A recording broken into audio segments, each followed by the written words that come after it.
नमस्कार जय जगन्नाथ सांग माने +3 सेकेंड सिलेक्शन बाहरिला परे बहुत पिलांकु कॉलेज रे मिली जायची किंतु एमिति अनेक पिला अछंती जो मानंकु की कोनोसी भी कॉलेज रे मिली पारिनी तो से माने कोन करिवे आजिर वीडियो रे हमें देखिबा। तो देखंतु पिला माने जदी फर्स्ट सिलेक्शन रे आपनकु कोनोसी कॉलेज रे मिली नथिला एवं सेकेंड सिलेक्शन रे भी आपनकु कोनोसी कॉलेज रे मिली पारिनी ताहले आपनक पई आउ दीटा चांस अछि जोटा की होची थर्ड सिलेक्शन एवं स्पॉट सिलेक्शन। तो आपण जदि थर्ड सिलेक्शन रे अप्लाई करबाकू चाहुचंती ताहले आपणक किछि करिबा दरकार नै थर्ड सिलेक्शन पई अप्लाई आपणकर ऑटोमेटिकली हे जिवो। तो सेथि पई आपण थर्ड सिलेक्शन को अपेक्षा करंतु जदि थर्ड सिलेक्शन रे को कॉलेज रे मिली जाउची आपण सेठारे एडमिशन करिवे एवं जदि थर्ड सिलेक्शन रे भी आपणकू मिलुनी ताहले आपणक पई आउ गोटे सुजोग अछि स्पॉट सिलेक्शन। तो आपण स्पॉट सिलेक्शन पई भी अप्लाई करि परिबे किंतु स्पॉट सिलेक्शन पई आपणकू ऑफलाइन रे अप्लाई करिबाकू पड़िबो। आउ देखंतु डेट कथा कहबाकू गले आपणकर सेकेंड सिलेक्शन रो एडमिशन अछि 21 रु 23 जुलाई। देखंतु 21 रु 23 जुलाई अछि आपणकर सेकेंड सिलेक्शन रो एडमिशन। तो सेकेंड सिलेक्शन रो एडमिशन सरिला परे थर्ड सिलेक्शन आपणकर बाहरिबो 29 जुलाई अपराह्न 2टा समय रे। तो जेतेबेले आपणकर थर्ड सिलेक्शन बाहरिबो आपण अपेक्षा करंतु जदि को कॉलेज रे मिली जाउची तो भलो कथा। तापर देखंतु आपणकर स्पॉट सिलेक्शन रो डेट अछि 4 अगस्त 2026 किंतु 4 अगस्त रे आपणकर वेट लिस्टेड एप्लिकेंट मानकर लिस्ट बाहरिबो किंतु आपण स्पॉट सिलेक्शन पई फिजिकली केतेबेले अप्लाई करि परिबे ना 5 अगस्त रु 6 अगस्त।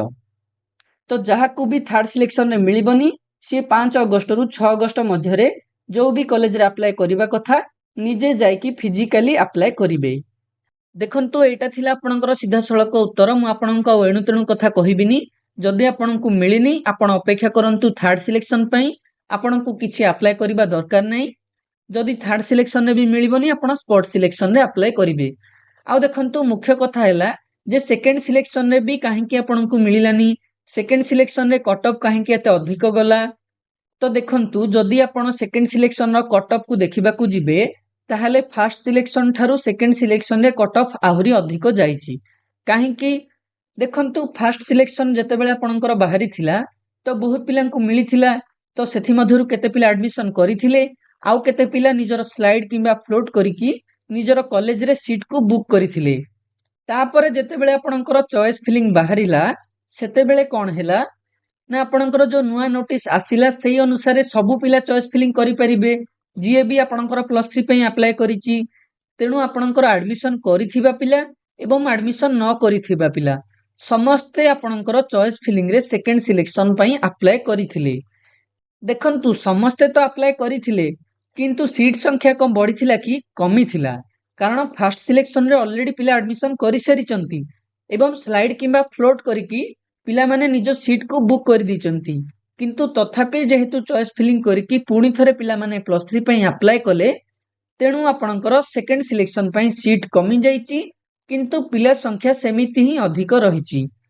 तेणु आपणकर सेकेंड सिलेक्शन रे कट ऑफ टी बहुत अधिक जाईची। तेणु बहुत पिलांको मन पसंदर कॉलेज में मिलिनी तेणु से माने स्लाइड किबा फ्लोट करूचंती एवं जो माननको कोनोसी भी कॉलेज रे मिलिनी आपण माने अपेक्षा करंतु थर्ड सिलेक्शन रे आपणकर कट ऑफ टी कमी पारे।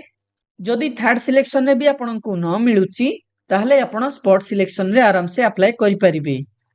आउ देखंतु स्पॉट सिलेक्शन रे आपण केमिति अप्लाई करिवे सेथि पई भी वीडियो चैनल रे आसीबो तेणु चैनल सहित जोड़ी हेकि रुहंतु। धन्यवाद थैंक यू जय जगन्नाथ।